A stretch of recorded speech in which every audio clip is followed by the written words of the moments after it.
В таком состоянии сейчас комплекс Азизлер в Бахчисарае, место, где расположено старинное кладбище, мавзолей, дюрбе, минбер 16-17 веков, превратилось в свалку мусора.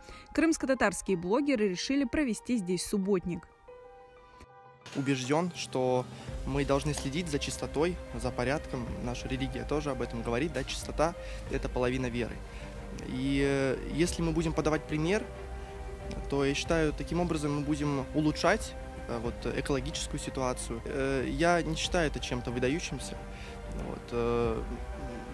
Подобные идеи, инициативы мы должны популяризировать. Я сама живу в Бахчисарае и знаю этот город, и знаю его эти проблемы.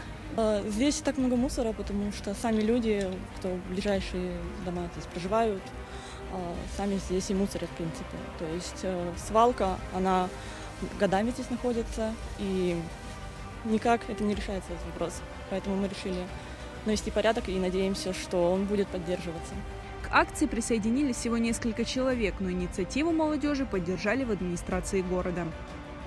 Очень приятно и отрадно о том, что молодые люди не забывают свою историю, не забывают те места, ради которых, собственно говоря, здесь и боролись, чтобы отсюда ушел рынок, чтобы это место все-таки оно святое. Здесь есть и дюрбе, и кладбище, и все эти места нужно содержать в чистоте и порядке. Азизлер известен в Крыму в том числе и из-за беспорядков, которые происходили здесь в начале 2000-х годов.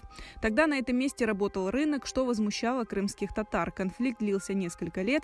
В его результате удалось добиться переноса торговых рядов. На этом месте собирались разбить сквер и построить мемориальный комплекс, однако до сих пор этого так и не сделали.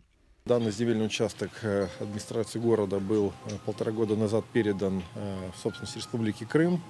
К сожалению, данного ухода эта территория пока не получила. Есть определенные проекты, которые должны здесь сделать некий мемориальный комплекс.